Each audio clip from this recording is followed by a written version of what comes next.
that we start ASAN's annual gala on Autistic Speaking Day. It represents so much of what ASAN does, making sure that autistic people are heard in the halls of power, ensuring that our community has the information that we need to make our decisions, and training self-advocates to make that change.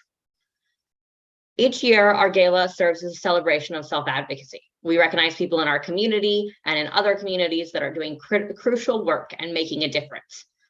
In fact, there were so many people doing incredible advocacy that we had to double the amount of awards we give. We also take time to reflect on the year, the work that we accomplished, the challenges we faced. Please look forward to the release of ASAN's annual report this month, which provides updates on our work. At the gala, we also look forward. Our community, now and always, faces many threats. The Supreme Court overturn of important civil rights threatens our community's access to reproductive care, as well as our rights to bodily autonomy, to make our own decisions about what happens to us. Supreme Court decisions have also threatened further rights, including marriage equality. ASAN and the rest of our community will need to rise to the occasion, as we always do, and fight for our rights. We call this a celebration of self-advocacy. However, we cannot celebrate without fighting for our community. Many of you have been part of the fight to ban the use of electric shock devices at the JRC. Many of you have signed petitions and made phone calls and demanded that these devices be banned. The 2020 FDA ban of the device was overturned by a technicality, and we did not stop fighting. Now we have an opportunity to include the ban as part of the end of the year omnibus package. However, we cannot do this without you. Congress needs to understand that this is a priority. Their constituents want them to pass this bill. We need to make our voices heard. We have a limited window between now and the end of the year to make sure that bill passes. Please keep calling your legislators and make an appointment for a Hill visit. We need you to take action. Tonight, after this, we will have a webinar reviewing our current strategy to stop the shock and how you can get involved. Our gala this year is a little different. Still virtual, the pandemic is not over, and many in our community are high risk. Rather than a couple nights of events, we'll be doing one event per week the month of November. That's 5 events, one each Tuesday, starting 7 p.m. Eastern Time. Tonight's event, next slide. Tonight's event, as mentioned, is Stop the Shock Night of Action. We'll talk about how to get involved in the fight to stop the shock. Next slide. Next Tuesday, the 8th, is Election Day. Please vote. Check out our resources on voting with a disability. Make sure that if you are voting with a disability that you have access to voting lines that are specific to help people with a disability. Those resources are available on our website. And then after voting, turn into our panel that talks about the many barriers that exist for people with disabilities and other marginalized groups when it comes to voting. We'll have get out the vote advocates that do both national and local advocacy to talk about current barriers and what we can do to combat them. Our panel, as if your life depends on it, voting in the disability community, will be from 7 to 8:30 p.m. Eastern Time. Next slide. After that, Tuesday the 15th, we'll have our remarks and award ceremony.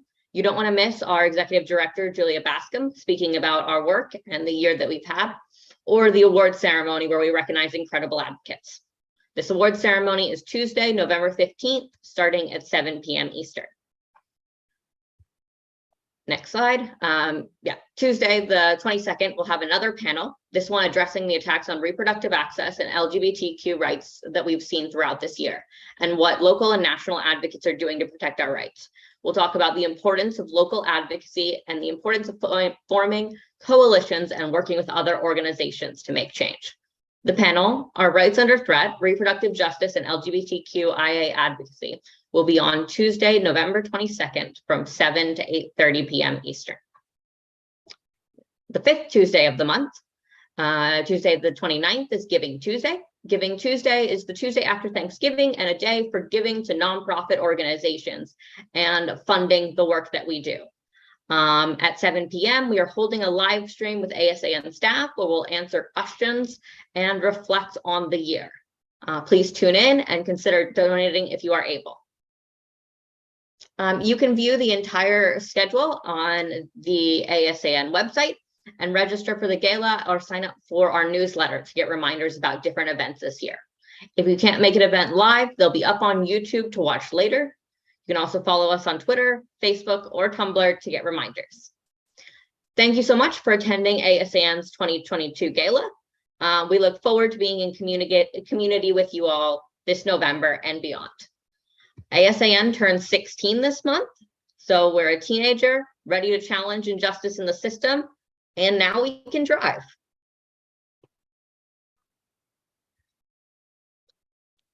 All right, next slide. All right, now we'll be beginning our presentation on the Stop the Shock Night of Action. We're going to provide an update on our advocacy efforts to stop the use of the shock devices at the Judge Rotenberg Center and talk about our legislative opportunity at the end of the year. Next slide.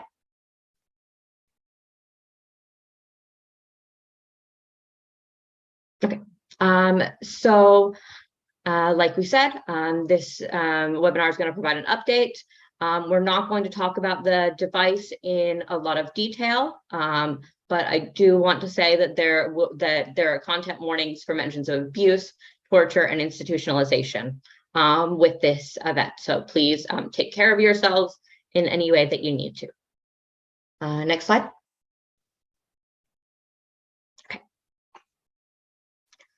The Judge Rotenberg Center, also known as the JRC, is a facility in Canton, Massachusetts. The Judge Rotenberg Center tries to control the actions of its students using aversives, including the use of an electric shock device called the GED, the Graduated Electronic Decelerator.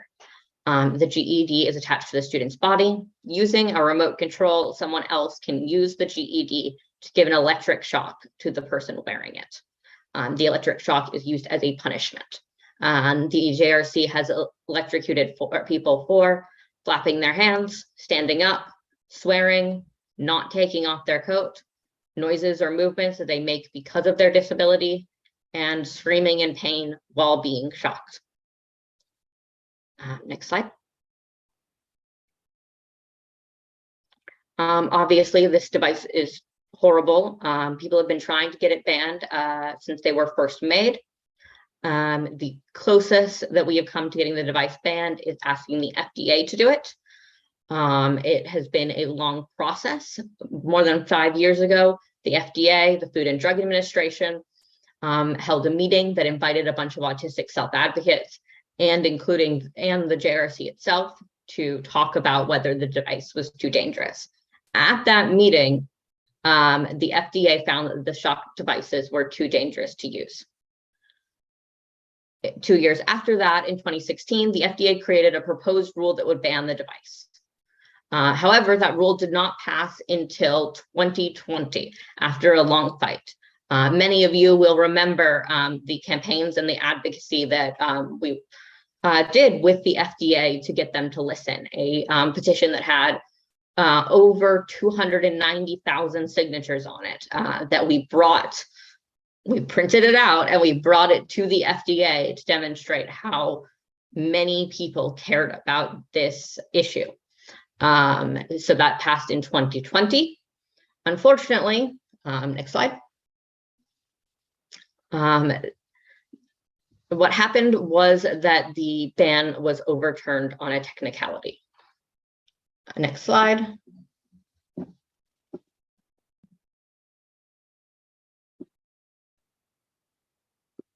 All right. So in 2020, the FDA finally banned the graduated electronic device.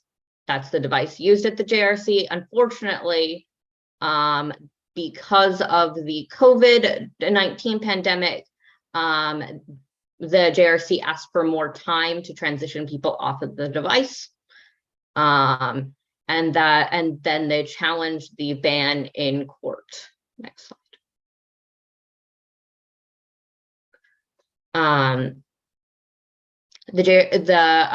Unfortunately, the DC Circuit Court overturned the ban, saying that the FDA couldn't make that kind of ban. It was basically a technicality. where the DC Circuit Court said that the FDA could ban a device completely, but could not ban one possible use of the device, because the FDA's regulations specifically ban the use of the GED for one purpose: behavioral modification.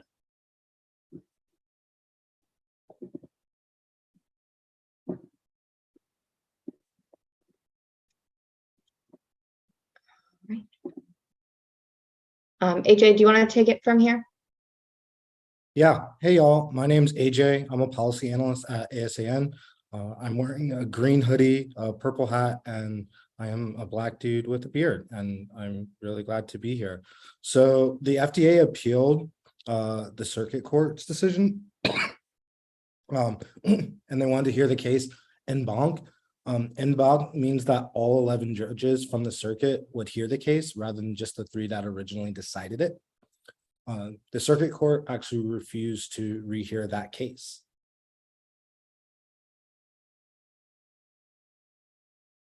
So what have we tried to do this year in order to get a ban passed?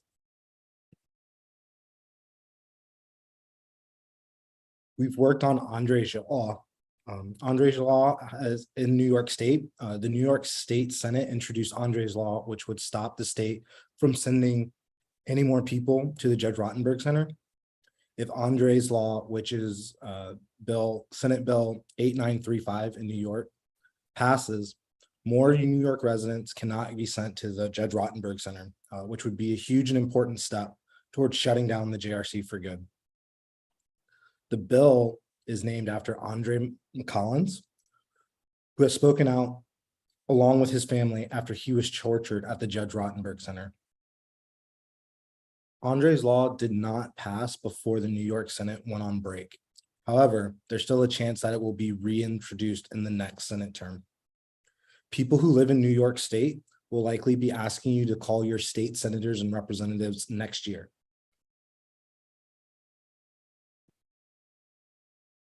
We've also done some work on the federal or national level.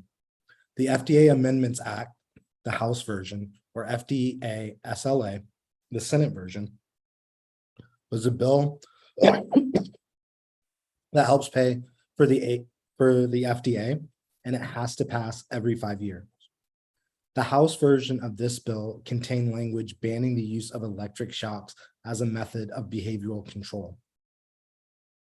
After a long fight, the Senate passed a version of the bill without this provision and a lot of others as part of a different bill to keep the government funded. So where are we now? As Avery mentioned, there's still another opportunity, the end of the year omnibus bill. An omnibus bill is a bill that covers a lot of different ways the government will spend money. So we are able to talk about a lot of things like the ban. A lot of things that were dropped from other bills will now be included in the omnibus bill. The omnibus funding bill has to pass at the end of the year.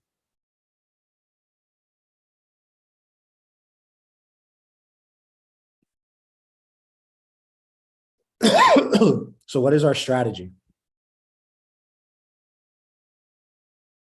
Part of what we're doing is Hill advocacy. Allies on the Hill are asking us to wait until after the midterms next week. After the midterms, we have to put together a coalition of advocacy organizations to send letters and fight for this to be included in the omnibus bill.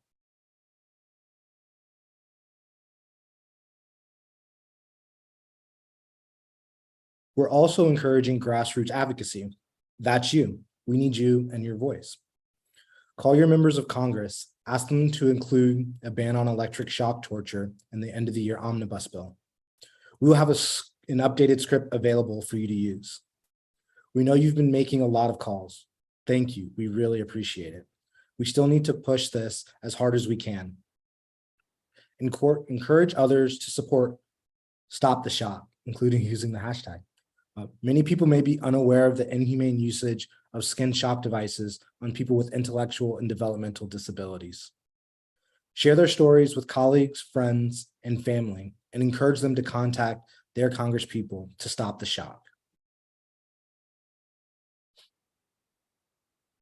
You can also do Hill visits. You can organize a virtual or in-person meeting with your representatives. This meeting is called a Hill visit and has a great impact in terms of making your concerns heard. Our guide walks you through meeting with your senator's staff one-on-one, even if you can't visit their offices. You can also organize a Hill Day, which is an event where a lot of people do Hill visits on the same day. Hill Day opens to community members later this month. Hill Day training for people who will want to learn about how to do a Hill visit and what to say. I think we're going to do a little bit of a role play tonight, actually. So yeah, we're going to give it a try. We're going to do a 5-minute Hill Day simulation so you can see what this might look like. Right. Today I'm going to be playing the person who is visiting their senator's office and asking them to support including the ban in the end of year omnibus bill. This is a give me 1 second. So this is something that you can do in person. You can meet with your senators or representatives district office, which you can look up where that is. You can also organize a meeting on Zoom or another virtual platform like this. A lot of Hill offices are doing Zoom visits. So this is something that you can set up. We have a guide on how to have a virtual Hill meeting, as well as an in-person Hill meeting that you can use if you want to meet with your senator or representative on this issue. Right. So, all right, I will start the visit. Okay, so let's pretend that we're virtual and the call is just opened up. Hello, thank you for meeting with me. Hi, thank you for meeting with our office today. Yes, my name is Avery Outlaw. I'm a constituent of Senator, what's their name? I live in Maryland, and I'm very excited to talk to the senator about issues that are important to the disability community today. Yeah, we're always looking to support our constituents, especially our disabled constituents. Did you have anything specific that you wanted to talk about?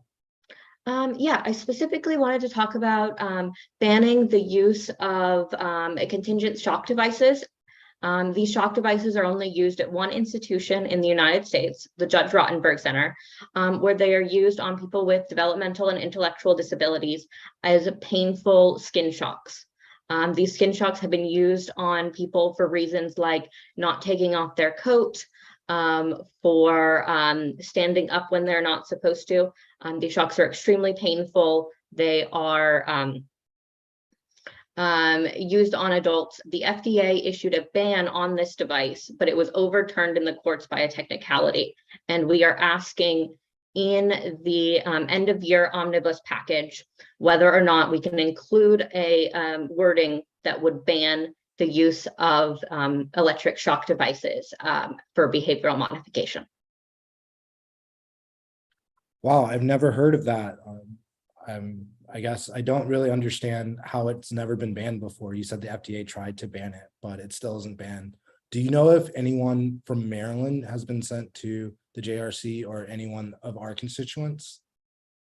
Yes, I actually do. That there are people from Maryland who were successfully taken off the device and are now living in their community. Great, great. So I guess what can our office do? What's the best way that we can help to make sure that we get this shock device banned? Definitely.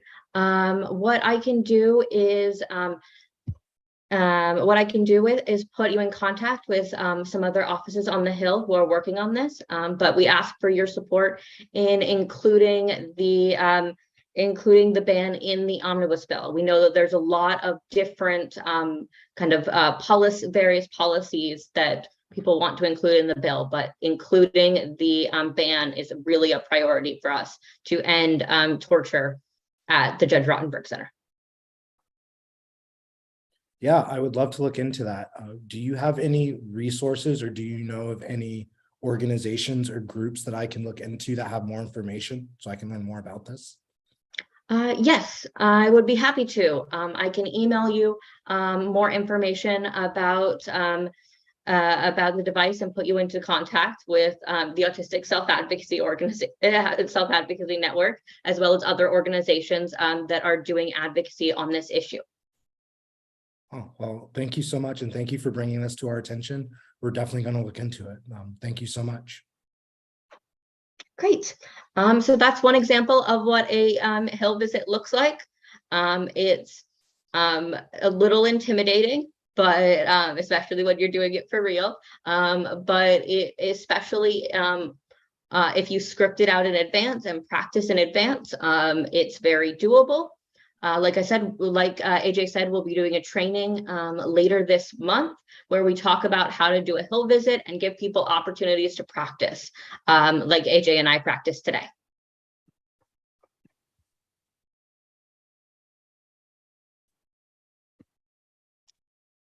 Okay, let's go to the next slide. Yep. All right, so just as we close out, banning contingent shock devices for behavioral control is essential for our community. We must all be able to be safe from violence and be able to live in our own communities. Not only do we need to ban the electric shock devices, we also need to close the JRC, and we need to bring people into their local communities to have the services and lives that they want, rather than being forced into institutions. You all have the power to take action and to make your community a better place for all people with disabilities. We're grateful that you made the choice to use it. In the end, this is bigger than even stopping the shock. The larger goal is to close the JRC and to close all institutions. Next slide. All right, that concludes our webinar. Thank you for coming today. Please stay tuned for more ways on which you can take action about the JRC. And please join us for our next event. It's next Tuesday, the 8th at 7 p.m. As if your life depends on it, voting and the disability community. It's a panel about barriers to voting. We'll have some incredible panelists, and we hope to see you all there.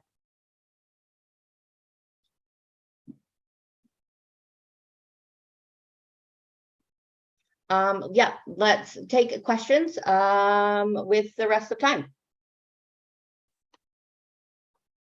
Are there any questions from the audience? It can be about the JRC, about Hill visits, or about other gala events.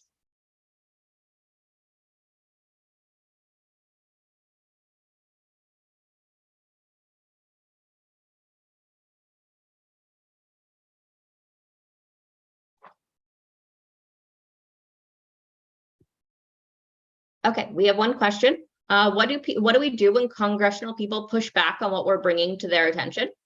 That's definitely a possibility that you can get, is that there will be some pushback, like, oh, I'm sure the institution knows what they're doing, or something like that.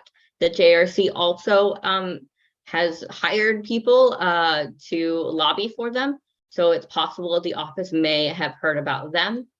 It's important that you try and respond to what they're saying. If they're saying, oh, well, the the JRC told me that there's nothing else that they can do for people with that severe of a disability, for example, then you say no, because there's only one JRC in the country. There are plenty of people in other states who are not at the JRC and not being subject to electric shock devices. This is not something that is necessary. This is something that only one facility does. There are other options. And specifically, there are other community-based options. For example, if there's ever a time when congressional offices ask you a question that you don't know the answer to, like I happen to know about the question about Maryland, but if I hadn't known, it would have been completely acceptable for me to say, I don't know, can I get back to you? And then you can find out the answer later or email us at ASAN, and we can help you respond to your congressional office or help you follow up with them. Let's see, next questions. Is there anything that Massachusetts residents can do specifically? Yeah, so the Massachusetts, the senators and representatives from that state have mostly been in support of banning the device. They have expressed support in the past. With Massachusetts, the same as other states, it's really important to maintain that this is a really important priority for us, that we want it to be included, that we will be mad if it's not included. And then, go from there as far as pressuring. AJ, do you have any thoughts on this one? Yeah, I think it's always nice to build coalitions, and especially doing direct advocacy can be really helpful. If you're in Massachusetts, always contacting your state senators and your local representatives are really important. I think always building allies and coalitions can be super helpful. And that way, if you're doing a Hill visit or a virtual Hill visit, you can say that you've already spoken to people in Massachusetts and that you have a lot of support and advocacy, a lot of support in ending electric shock at JRC. Yes. And sometimes there are Massachusetts specific opportunities. I know in May of this year, we held an action at the Associated Behavior Applied Behavioral Analysis International Conference, which was in Boston. It probably won't be in Boston again, but sometimes we do Massachusetts specific actions, and that was about the JRC. Let's see. Okay. Next question. Do we have to talk to our congressman and US senator for the state we live in? I keep on writing to mine without any answer. I'm sorry to hear that that's happening.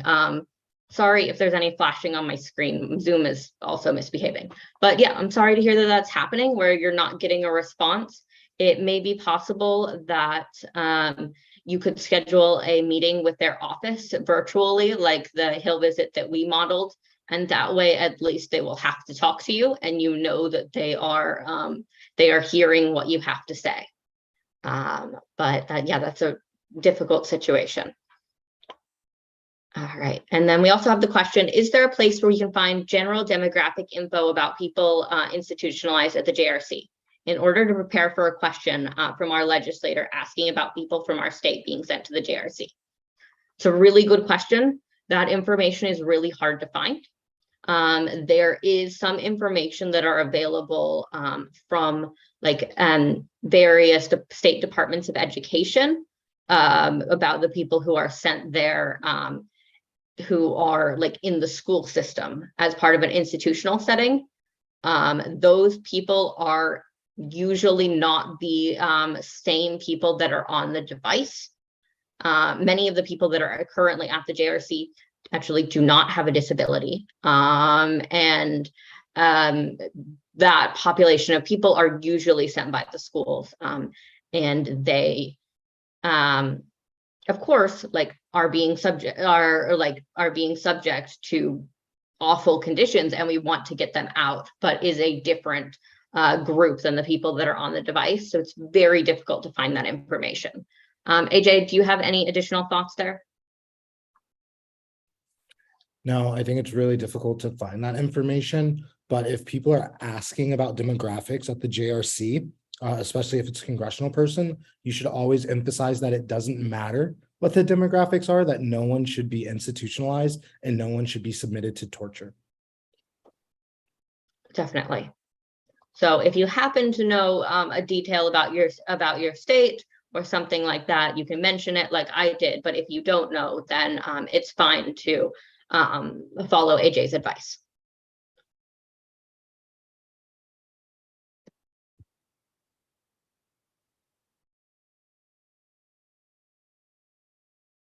Okay, we have a question that says, has the a SLA passed.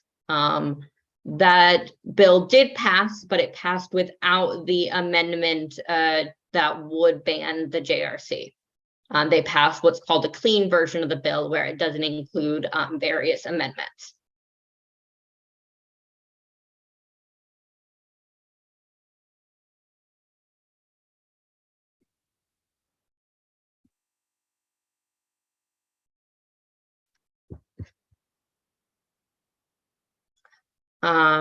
Here's the question. If we wanted to talk to our friends and family about the JRC, are there resources we can share with them to explain its history and why we are trying to stop the shock? Yes, there are definitely resources. We have a lot of ours at autisticadvocacy.org/stoptheshock. There are also other resources out there, like Lydia Brown has compiled an archive of like decades of information about the Judge Rotenberg Center that you can refer to.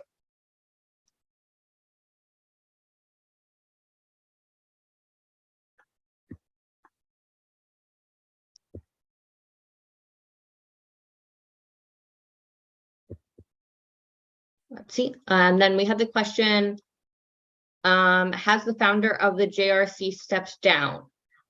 I believe the original founder is no longer at the JRC. There was a, AJ, you might know more about this, but there was a court case about the JRC not complying with the JRC before it had its current name, not complying with information about releasing records. Yeah, there's been administrative, I'm sorry, this is AJ. There have been administrative changes at the JRC.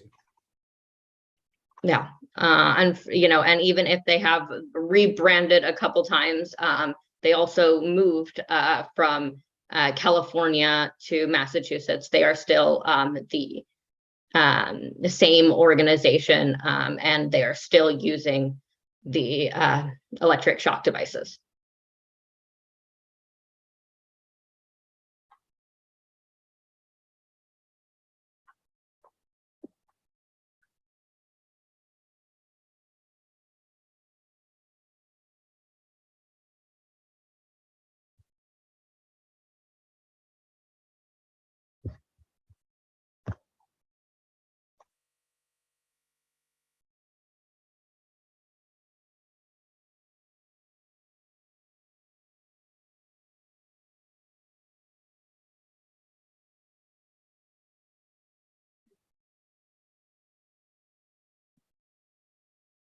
All right, I'm just seeing if there are any other questions.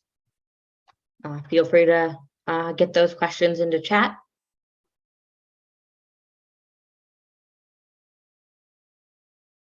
Oh, this is a good point. Is mentioning our proxy calling. When we ask people to call their offices, we also have available our proxy calling system. With what our proxy calling system does is makes calls for people. So what you can do is you can put in your information, get in contact with your senator or representative about the JRC, or if it's a different time, a different issue, and write out the message that you want to want to have read, and a volunteer will reach out and say, I am calling on behalf of your name, who has a disability that means they have trouble with phone calls. They would like to say this. That is one way that we have for people that have trouble with phone calls to still have their voices heard. You can also send an email, and you can also, if this works for you, schedule a Hill meeting, and you can bring your AAC device. Those are all ways that people who use AAC devices can have their opinions heard by people in office. We have the question, is there Massachusetts, I believe it's MA, Massachusetts ASAN chapter. ASAN doesn't have chapters, we have affiliate organizations. And we did have a Massachusetts affiliate, but I believe that they are currently on hiatus at the moment. They had some organizational issues. You can see the full list of affiliates on our website. If you go to get involved and then click affiliate groups, and potentially reach out to other affiliates. You can also start an organization and apply for affiliate status. We'd love to see new organizations that join us, and are always happy to talk to people about that.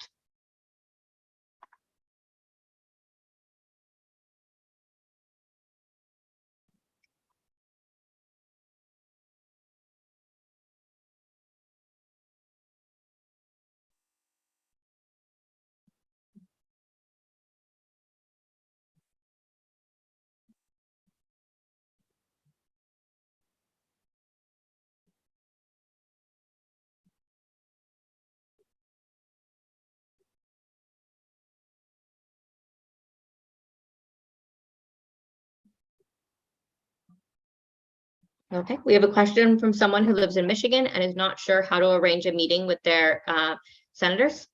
So what you can do is, if somebody from ASAM will go ahead and link our guides on how to do this. But basically, you can look up and see if your senators or your representatives have an office that's located near you. Sometimes, especially your representative will, because your representative, has a much smaller area than the entire state. And you could see if there is a district office near your area that you could drive or take public transit and go meet with them. You can also email their office in DC and say that you want to schedule a meeting. We have written a guide step-by-step on how to do that. So feel free to check out that guide, and you can set up a meeting on Zoom, kind of like this meeting.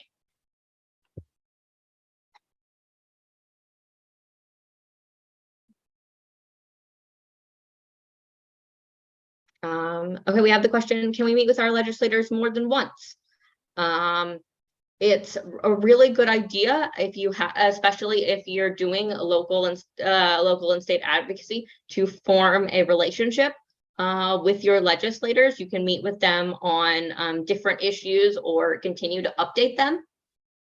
So for example, if you met with your senator once, you could follow up in about a month or so and say, I have more information for you. This is the office that's kind of coordinating adding the language.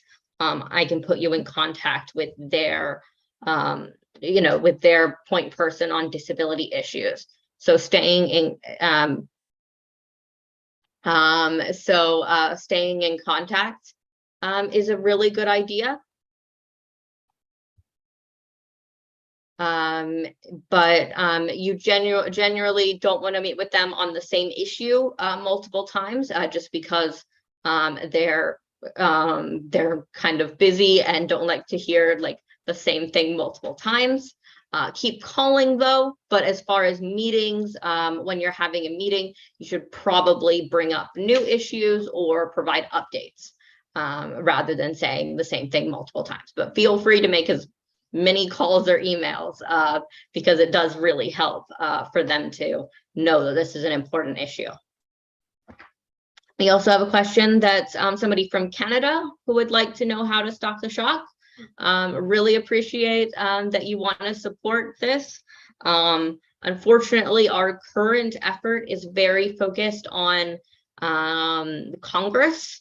And with Congress, you really have to be constituent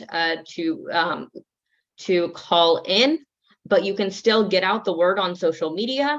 You can also, if you know people in the United States, you can talk to people in the US about that. You could even write an article about this happening and try and get it published in your school or local paper. So there are many ways that you could get the word out, even if you can't meet with your congressional offices about it. Yeah, you can also volunteer for our proxy caller network. We're always looking for volunteers for that. And that way you could volunteer to read somebody's message to their congressional officer if they can't make a phone call. That is another option. We have someone who is talking about this from Puerto Rico. Definitely, it's difficult when you lack representation, but please continue to talk about this issue and try and put the spotlight on it as much as possible.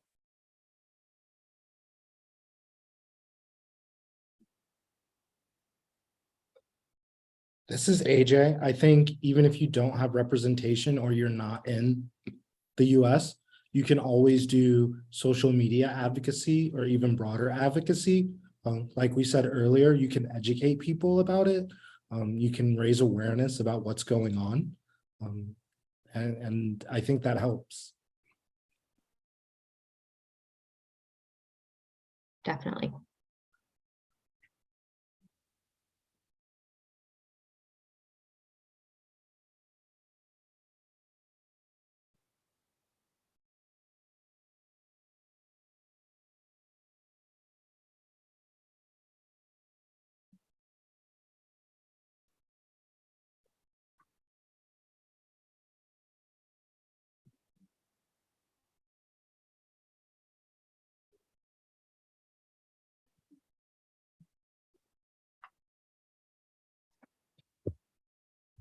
All right, we have a thought from somebody who says that if you're anxious about meeting with your government officials, you can talk to your local Center for Independent Living and they might help. That's a good idea. You can also talk to a variety of other disability groups. If there's a disability group on your college campus or in your community, or even a group that might not be a disability group, but is really passionate about issues like this. You could talk to them and see if they're interested in kind of all going with you and having a group visit to a local office or doing it over Zoom. That's one option. And like I said, we'll be holding a webinar where we'll talk more about how to do a Hill visit, how to respond to questions, and give people an opportunity to practice a little bit. So that's also something, if you stay tuned on ASA and social media, we'll be providing updates about that.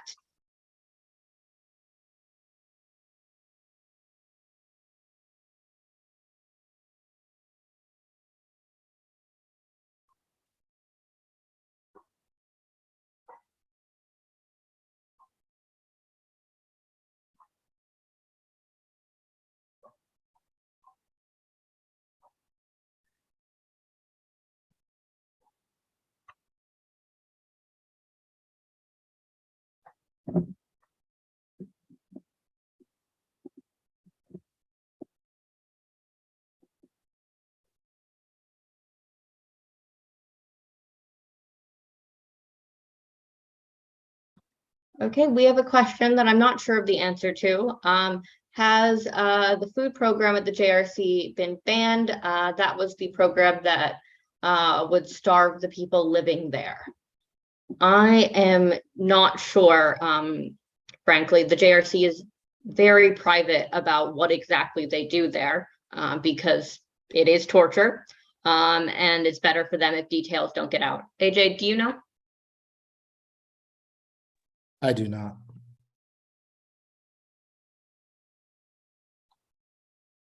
Yeah, sorry, we can't answer your question there. If you want to email us about that, we can see if we can talk to people and find out more information.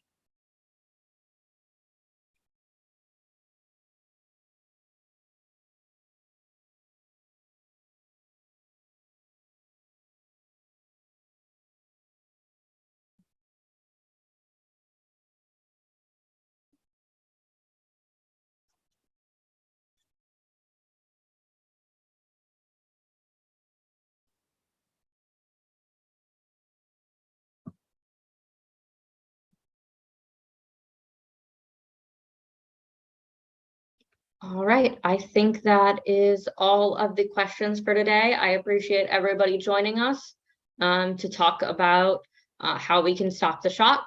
Like I said, stay tuned. We'll be sending out action alerts. We'll be doing a training on how to have a Hill visit. All of that stuff we'll talk about on social media. We'll